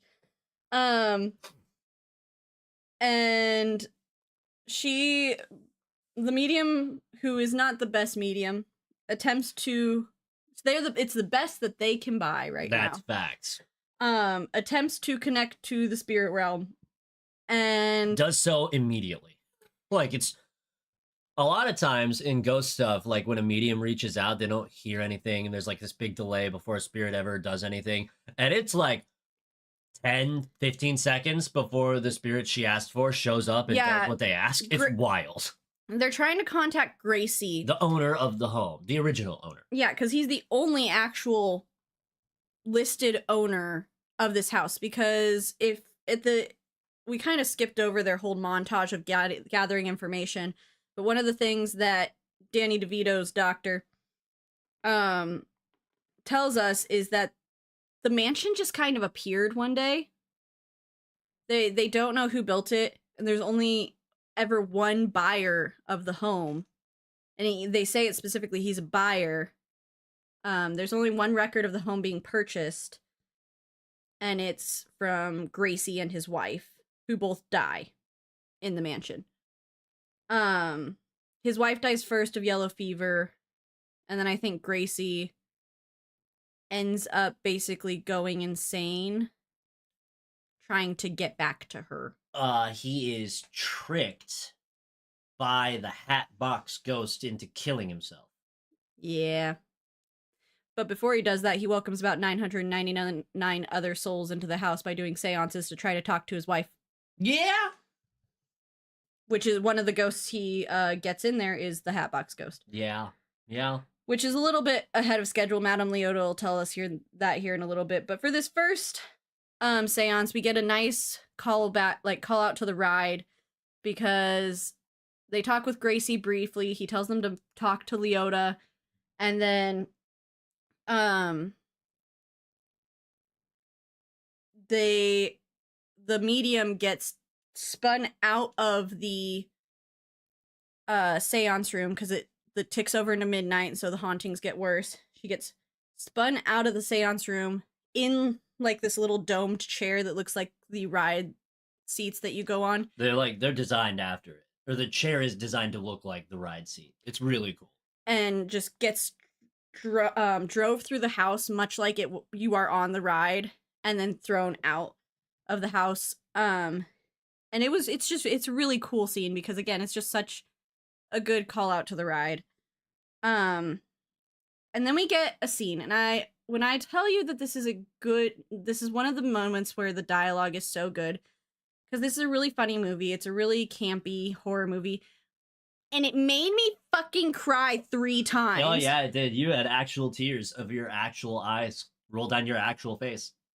It made me cry 3 times. It has beautiful messaging about death, grief, people passing, how to deal with loss that I wasn't expecting from my fun campy movie. It's not even campy. It's just not. The jokes are genuine. Well, I'm saying campy because that's like something you refer to like a horror movie that's not like really scary. I don't think that's what the definition is. Look it up. I'm willing to be wrong. Well, all right, continue talking. While James is Googling, this scene is Ben describing his wife, telling us how she loved tater tots and Baskin Robbins and not running. Oh, it was just, Keith just puts on a fucking acting clinic. He's so good. And it's such a realistic thing of how people talk about the people that they lost. It's all kind of like rambly, but like good mixed with bad. Yeah. All reflected on in a positive way. Definition of campy. In the style of camp, absurdly exaggerated, artificial, or affected in a unusually humorous way. I would think this movie qualifies. But this one, it's not absurd. The comedy isn't overly exaggerated. The jokes are witty. They're sharp. They're clever. But wouldn't you say that the hauntings are a bit overly exaggerated? It's not like Paranormal Activity. No, but this movie's not trying to be a scary movie. This movie's trying to be a funny movie. It just happens to also have 999 ghosts in it. And it's based off of a ride at a theme park. That aside, he tells us how she passed and how he blames himself because she was alone, because he didn't go with her to get tater tots. And she stopped for ice cream. And she got in a car accident, and she had asked him to go with her, and he didn't because he was too busy. And he has been like harboring this guilt and this grief, which makes him a prime candidate to be persuaded by the Hatbox Ghost. Yes. And it was just such a really well done scene. And it made me think about how much I love you. And how devastated I would be to lose you. And it made me think about my mom, and we're gonna move on. Oh my god. Don't cry a 4th time. I'm pregnant. I have an excuse. This is interrupted by Danny DeVito commenting on how, what's her name? What was her actual name? Alyssa. On how Alyssa was doomed from the jump because all she did was eat horrible foods and not exercise. Which is all true, and it's so fucking funny. It was so well done. It's like your friend in the background who's like completely out of context is just like commenting on the first thing he hears, and it's like super inappropriate, and you're like, what the fuck, man? But it's Danny DeVito, so you're like, this guy. They find Madame Leota, and I did things a little bit out of order because there's 2 really emotional scenes about his wife, so we're gonna kind of jump back and forth here for a second. They find Madame Leota, and she tells them how the mansion came to be the haunted mansion, and she mentions that there's 933 ghosts in the mansion when she got put into her crystal ball. And the reason there are so many ghosts is because, like we said, Gracie was doing seance after seance after seance trying to talk to his wife, and every time they did a seance, they welcomed in another ghost that wasn't his wife. There are 933 ghosts when Madame Leota goes into her ball. From there were 66 more deaths at this house, bringing us to the 999, and Madame Leota tells them that the Hatbox Ghost, needs 1,000 souls to do his ritual, and the whole thing, his whole plan is just, I guess, that everybody's permanently stuck there for eternity. But aren't they already stuck there? Like, that's where the plot starts to get a little bit weird. I don't understand what his whole thing is. Yeah. Like, it's a villain without, like, a real motivation? Yeah. He's just, I mean, but his whole character, as explained through his backstory, is that he's just a dick. And he's been a dick. And he was a dick because his dad was mean to him. But he's just a dick. And he proceeds to continue to just be a dick the whole time. It's like the most one-dimensional villain, but he's very menacing. I will say this, you know, I don't give Jared Leto a lot of props on performances ever, but he's got the malice in his voice in this role, and he does a fine job as the Hatbox Ghost. And Danny DeVito's the one that was like, because me and James both paused when she was like 933 ghosts. I was like, math, not mathing. The math? I was like... It was like that meme where it's that lady just like looking left and right and all the equations are floating around her head and she's like confused. That was us on the couch going... Because right before 933? Right before this, we had looked, because we constantly get confused about how many ghosts are actually in the Haunted Mansion. We lost a trivia round recently because of it. And we couldn't remember again, so we had looked it up right at the beginning of this movie, and it's 999. So we both sat there and went, but wait, and then Danny DeVito immediately was like, well, wait, guys, there were 66 deaths since then. And I was like, oh, good. Thanks. The math wasn't mathing for me for a minute there. It's fine. Danny DeVito's got me. They have a meeting to try to strategize because each one of the deaths happened during a full moon. So they know that the next one's going to happen in 4 days. So they're trying to strategize a plan while being served crunchy scrambled eggs because the ghosts messed up Gabby's cooking while she was making the recipe. It's a really fun scene. It's a fun scene because the dialogue about crunchy scrambled eggs continues in the background of this other very serious moment. Like, it's a really good... A lot, you know, in a lot of movies, I think people try to do this, but it's unnatural. And I think it's partially due to poor direction and, like, there not being good chemistry between the actors. But Tiffany Haddish and Danny DeVito go bar for bar, and Owen Wilson, who's also there.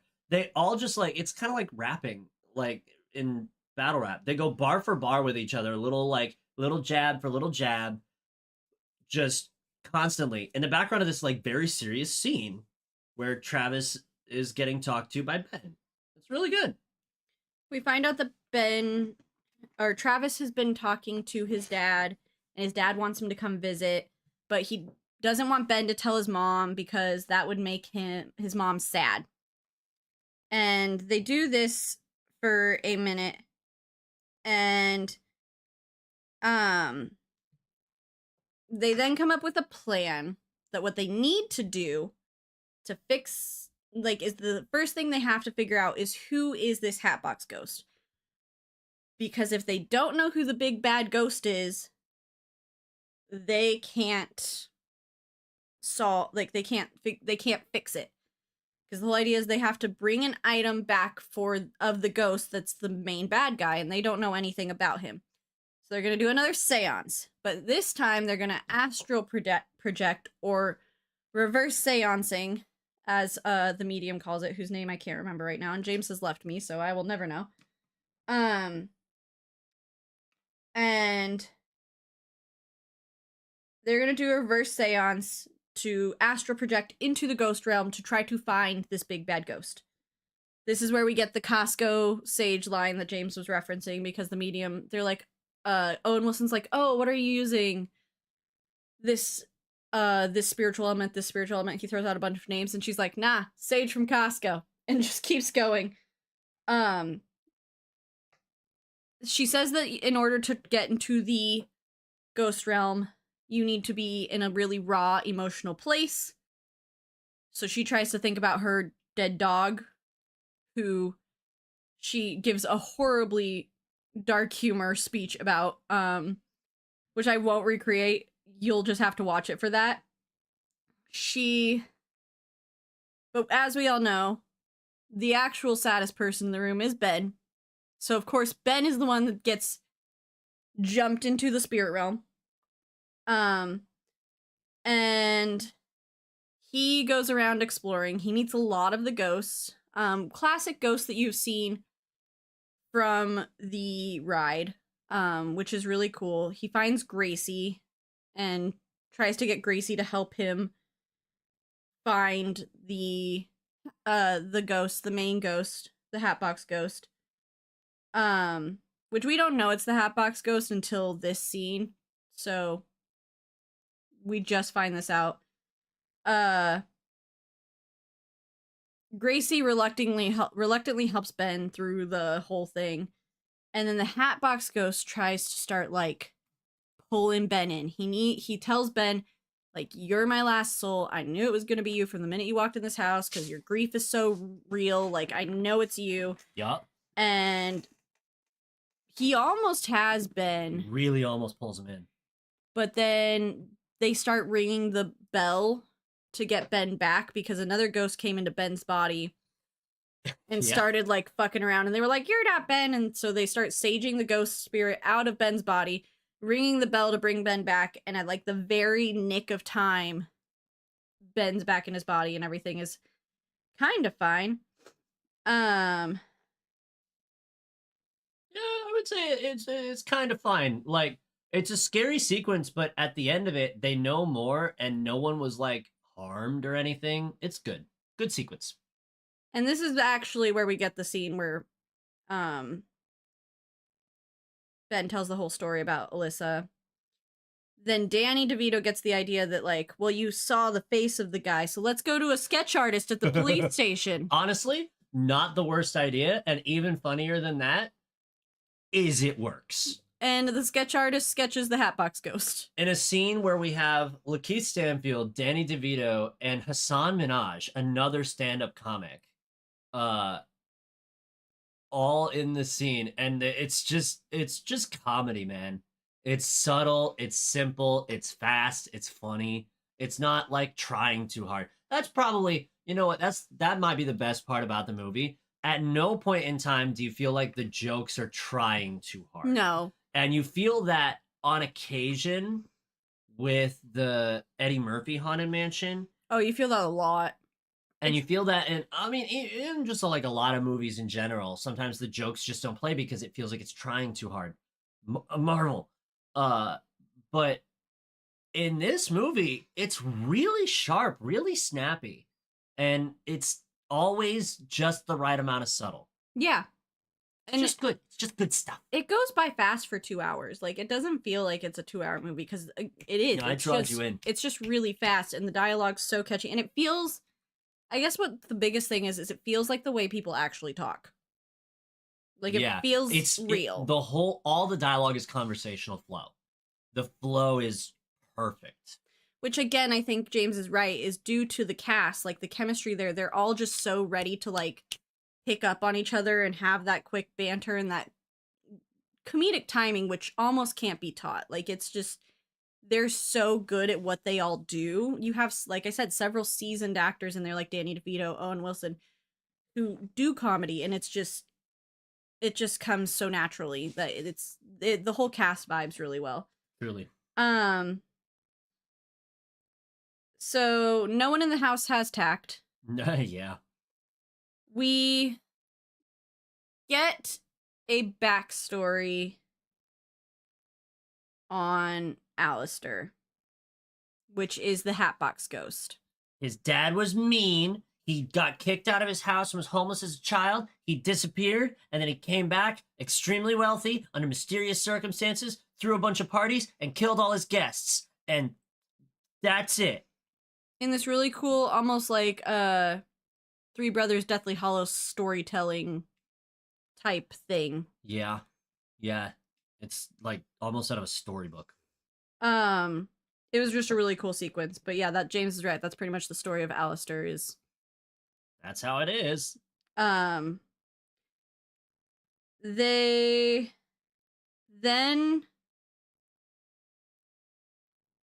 get They go to Alistair's house, which I didn't really write anything about, right? That's where this is. Yeah. They go.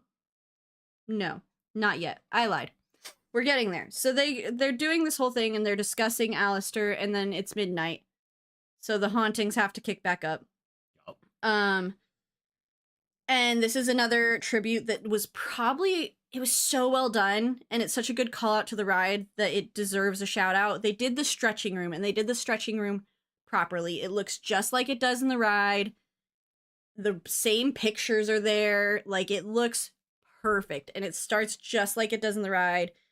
It goes a little bit further because then there's like alligators trying to eat you and stuff. But it's Ben and Travis get trapped in the stretching room. They have to climb their way out. And it's I made a comment when we were watching it because they have to hold onto these gargoyles to basically be lifted high enough to climb their way out. Yup. This is how I die. Correct. I have no upper body strength. James has watched me try to attempt to do a pull-up or hold on to anything like up here for any long period of time. I'm done. I'm toast. I'm gonna fall. I can do it for maybe like 10 seconds. And then I'm done. I'm sure maybe with some adrenaline I could maybe push that to like 30 seconds, but your hands would get slippery. I don't, it hurts. I don't have it. I don't have the, I don't have it. You know what hurts also? When crocodiles bite your legs. Or gators. It's Louisiana. They're gators. Yes, but like... What if the gator bites your legs? I'm telling you it's how I'm gonna die because I can't hold on to the fucking gargoyle as it rises me out of the fucking room. Just can't do it. Just can't do it. And then you not only have to do that, you have to climb using mainly only your upper body into the rafters and pull yourself up. No, I'm out. I'm done. I'm toast. Period. They get out. Owen Wilson had left the house and he can't get back in because now the hauntings are happening. So it's Owen Wilson, Ben, and Travis are like, well, we have to go to Alistair's house. It's just a couple hours up the way. Like, we'll go get an article, like an item of his, because that's all we need to do the banishment. We'll come back. It'll be fine. So then we have a wild Winona Ryder cameo. They also bring the Mariner ghost with them. Yeah, he just tags along for... And it proves very helpful later on. Yeah, for no reason. Like, I don't know why he came. Oh, no, I do know why he came. He's attached to Ben. Yes. He's attached to Ben. So the Mariner ghost goes with them. And we get Winona Ryder for a couple scenes where she is being a tour guide of Alistair's mansion. Because it's still an unsolved... No one knows where the bodies are. All of his crimes are unsolved. So it's like this big true crime house tour. And they don't know where he is. Because someone murdered him eventually. And chopped off his head. Which is why he's the Hatbox Ghost. It was in an uprising of his staff. Yeah. And they don't know where he is either. So it's this whole mystery house. And it's also been turned into a bed and breakfast. Just so we get another joke. And not only is it a bed and breakfast, but the owners... like to do theater. Dinner theater. The owners are Winona Ryder and Dan Levy. Winona Ryder is giving the tour, and she's just so over everyone's shit at all times. It's really funny. She's Ben at the beginning of the movie giving a tour, and Ben is the person he hates in the tour because he just keeps asking questions. Yep. Because they're trying to find an item, right, that's of Alistair's, and so he keeps going, so is that is that a real? And she goes, no, that's a replica. And she's like, in every room he goes into, so are those his real cushions? Are those his real thing? She eventually gets to the point, she's like, do you want to leave the tour? And he's like, no, sorry. They then get to their room, like, later at night, because the dinner theater portion has started, which is basically like they're in a murder mystery party. And the owners are acting. And I feel insulted by the portrayal of actors in this movie. Like, aren't I so good? I barely had lessons. It's so cringe, and this is why this scene is why people hate theater people. It's true. What's worse is I know people who are like that. Yeah, it's theater people who are like that. Yeah. Well, no, it's not just theater people. I know film people who are like that too. It's just it's weird. It's cringy. So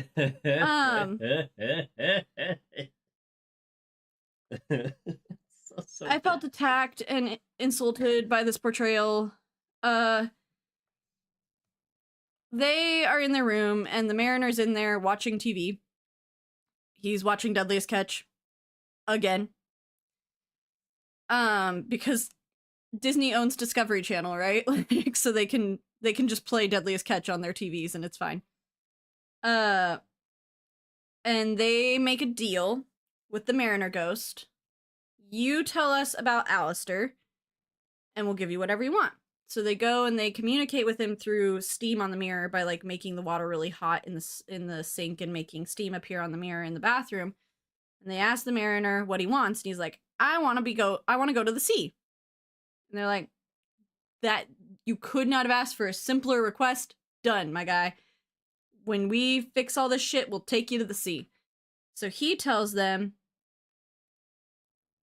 pretty much that Alistair's last victim has to be willing. They have to be willing to die, or they have to come to him willingly. Yeah, they have to give their soul to Alistair willingly. And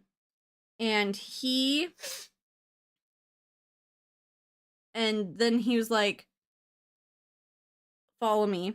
So they follow the Mariner down the stairs into the crawl space under the house, which is only big enough, although for Travis to fit in. Lakeith could have fit in there. I looked at that hole while they were talking about it. I'm like, I'm pretty sure any one of you could fit in that hole. Yeah. If you really wanted to. Danny DeVito might not have been able to because he's portlier, but yeah, they could have all fit in there. Of the three that were there, because it was Ben. It was Ben, Travis, and Owen Wilson's character. The priest. Kent. That's right, Coach Kent. Coach Kent. Of all of them, they could all fit in there. But they convinced Travis that it needs to be him. And we go under there. And in the most telltale heart shit, every single body that Alistair ever murdered, including himself, is under that house. And no one found it for 150 years. It's truly impressive. There's like historians crawling all over this fucking shit, and no one fucking found her. They've turned it into a bed and breakfast, which means it's been somewhat renovated, and no one found. Yeah, okay. No one had to go check the plumbing at any time. Nah. Cool. So yeah, all of his previous victims are down there, and Travis finds the hat and the skull. I say he should have brought both. Correct. But he only brings the hat because they only need an item. They get back to the house. Some amount of time has passed, at least a day, because it was daytime when they went to Alistair's house, and it was night, then it was day, and now it's night again. So it's at least been like 24 hours. Well, yeah, they say, well, no, maybe not 24 hours, but they say it's a couple hours north of here. Yeah, but they left at night, and then it was day, and then they come back at night. So it's been close to 24 hours. Sure. And we find out that, surprise, gasp, Kent, the priest, is not a real priest. He's a con man. No one is shocked. He just did it to make some extra money. He goes to people's houses that they say are haunted. He throws some holy water around, takes their money, calls it a day. It's to get a little extra scratch. That was pretty good. I'm not sold. I said it was pretty good. Dude, I've done a lot of good impressions. That's not one of them. I said it was pretty good. I didn't say it was your best work. All right. We go in there After convincing Kent to go in. Yeah, after everybody's convinced, except for Travis, who's to stay in the car, and Travis is like, that's fine, I'll just talk to my dad. Like, I'll try to talk to my dad. And Ben's like, yeah, do that. Stay in the car. So Kent and Ben go inside, and we discover that Alistair has taken over Danny... Bruce. Bruce! This is why James needs to be here, because I'll just call people actors. Danny DeVito, the professor, is named Bruce, and he has been possessed by Alistair. By Alistair's ghost. Who is really bad at pretending. Alistair's probably good at a lot of things. Pretending to be a modern... Pretending to be... functional person is is not one of them at all. He really botched it, honestly. I'm surprised they didn't catch on sooner. Every word he said was wrong. Like... every word he said was wrong. He tries to drug them. Ben leaves Kent alone with Alistair, and who they don't know is Alistair yet, and tries to go find the girls who are missing suspiciously. Yeah. And he tells them that they went to the general store. That's what Alistair's accused. Ah, yes, the general store. And like it's so bad. He's so bad at it.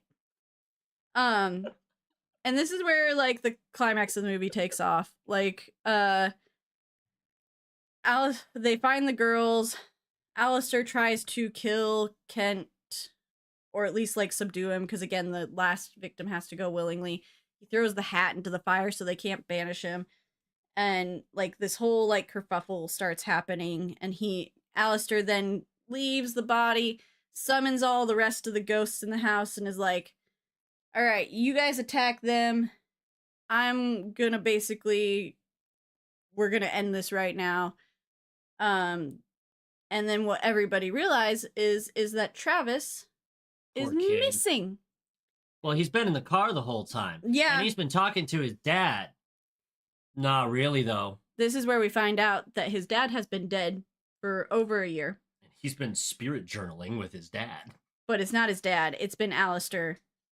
At least recently. At least recently, because this does seem like it's been happening before he moved into the house, because there's lots of pages in the journal.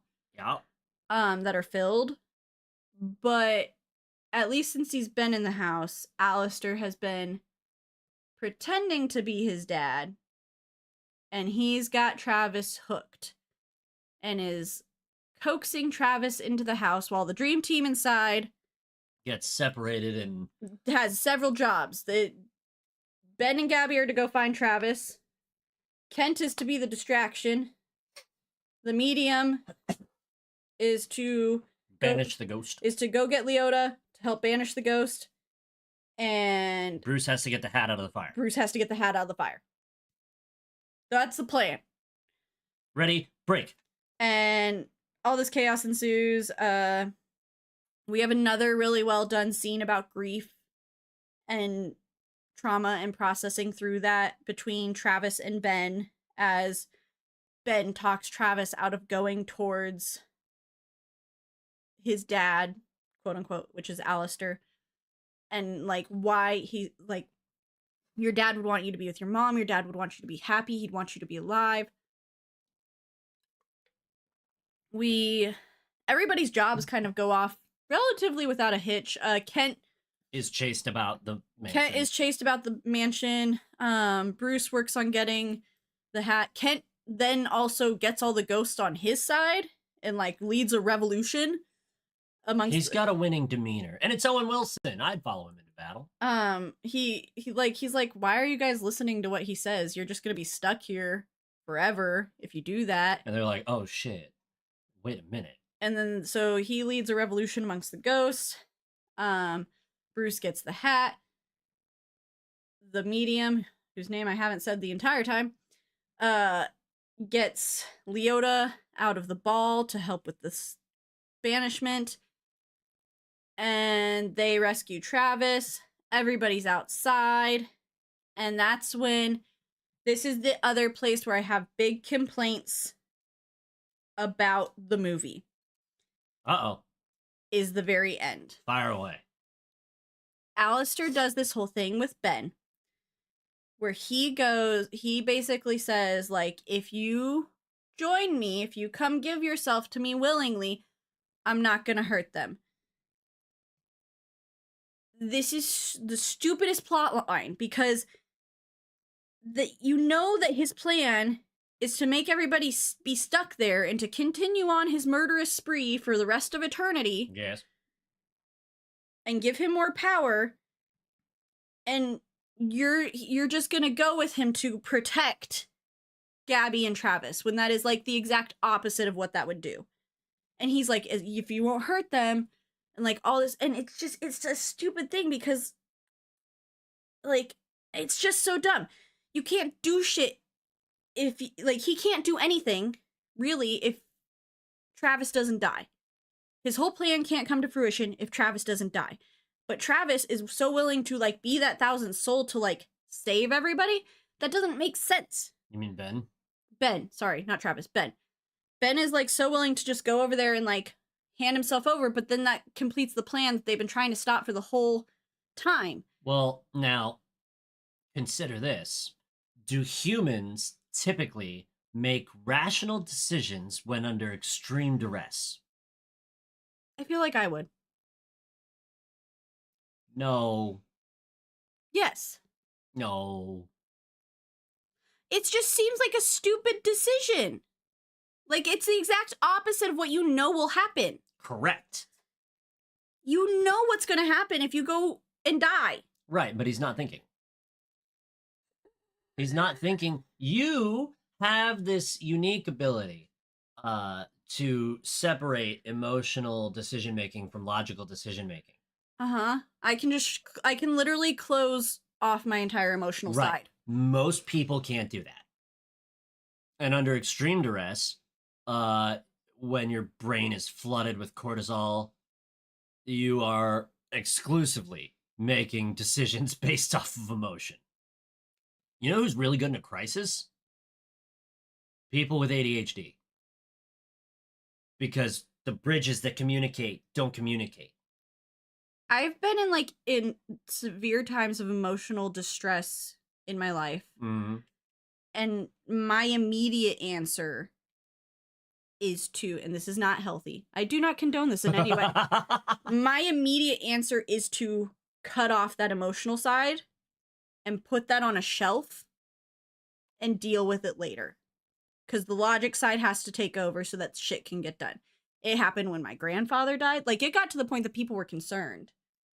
Right, because you are not behaving in a way that standard humans behave. Neither one of us is bad in a crisis. In fact, a lot of people turn to me specifically in a crisis for stability. We do not relate to what the story is saying here because we don't do that. But most people do that. People turn to you more so than me too, because I turn into like literally like a robot. Like, yeah, I'm still personable. I don't have the sympathy track at that point. Like, I don't have the empathy track at that point. I am just like full logic brain going through the motions. You're great at like taking care of things in a crisis. In terms of like crisis management, you need me for crisis management. You need you for process. Switch that. Like, I feel like you're. Oh yes. I'm the more like crisis management. I'm like, okay, here's what needs to get done. Here's the steps. Blah blah blah. You're more like the emotional, like take care of like everyone. Make sure everyone's okay. I will handle mentally. All of the problems. Simply sit with me and let's work this out. That yes, we are very very good at that. What this is presenting, and your argument is there's a name for it in the laws of arguing.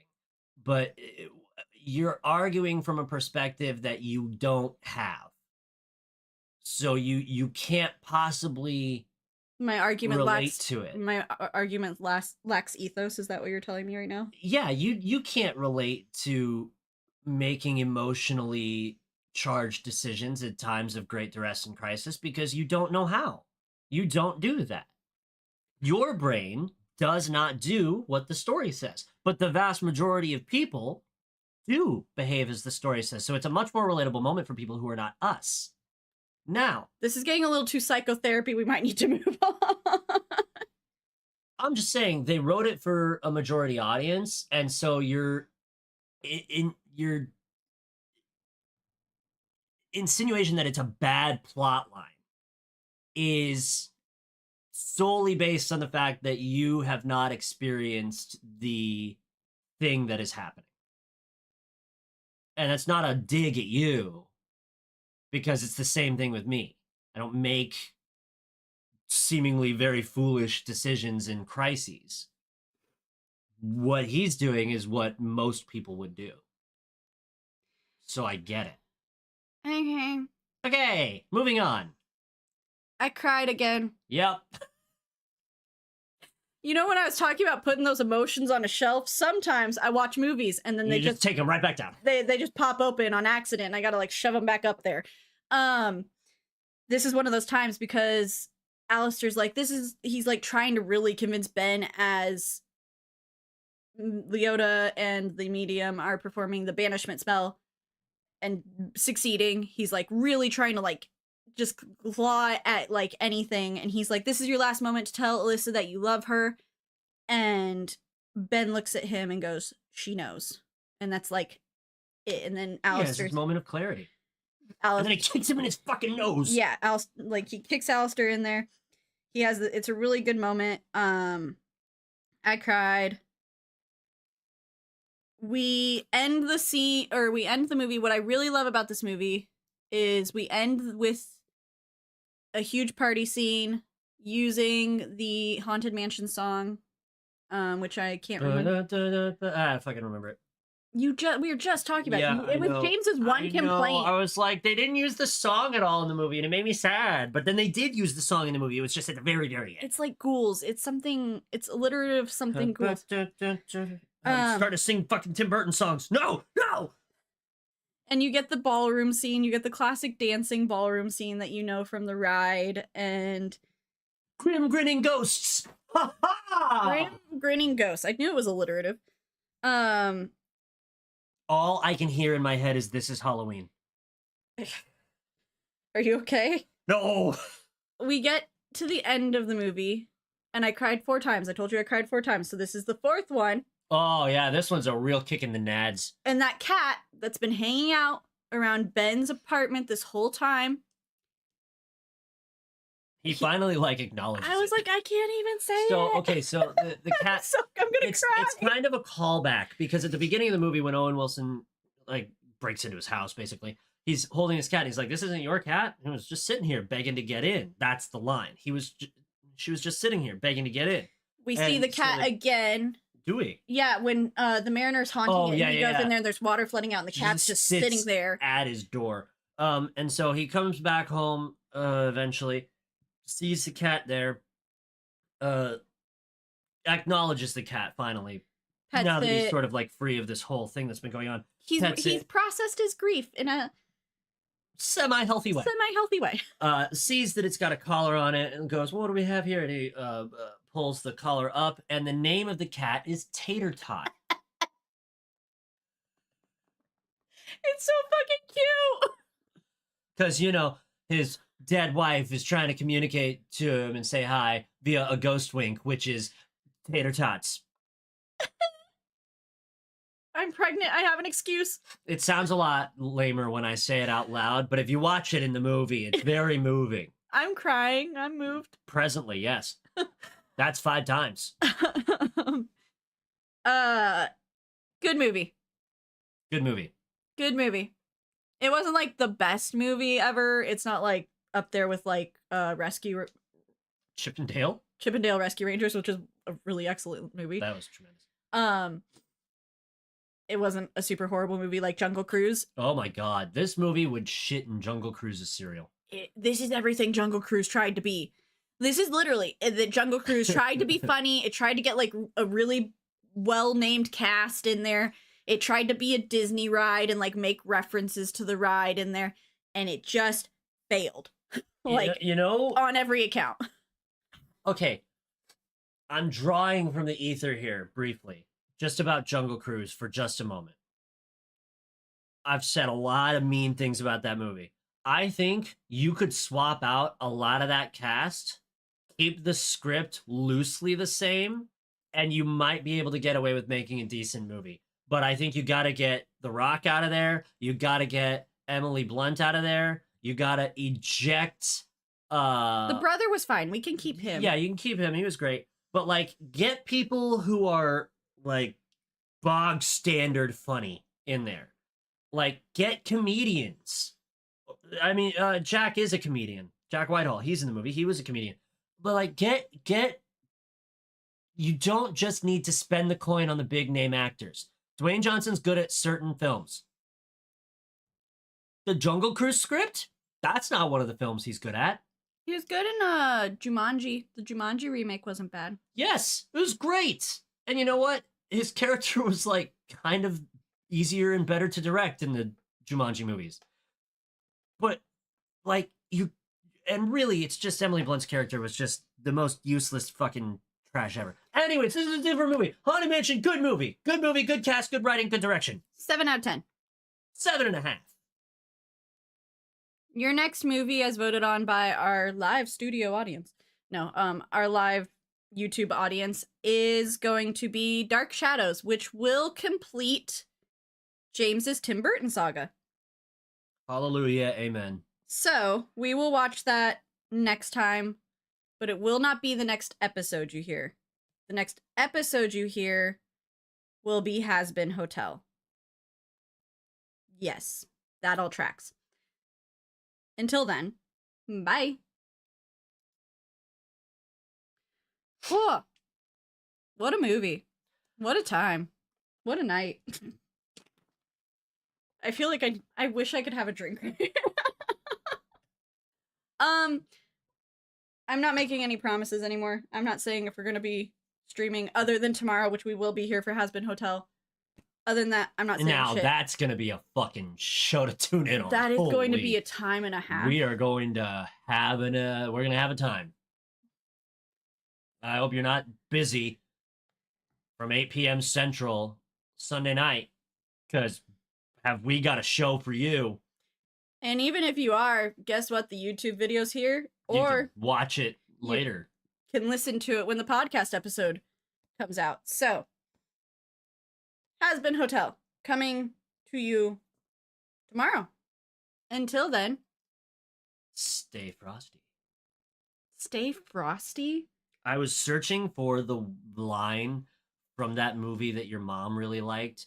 The line is "Stay golden, pony boy," but I was like, "Stay, what is it, pony boy?" And I couldn't find the word golden. And I was like, there's gotta be, in the midst of me saying the word "stay," I couldn't find golden. So I was like, I can't say pony boy because I don't know, the line will be wrong. So now I gotta find some other phrase I've heard somewhere else. And "Stay frosty" comes from my time playing Call of Duty, because that's a line that gets spoken to you many times because it's a voice line in a video game, mostly just about like being on your toes and shit. But that's where it came from. Thank you and good night. How does your ADHD brain feel right now? 1 billion miles an hour. I wanted to point out, actually, before we get to recording tomorrow, that there's a character in this movie named Alistair.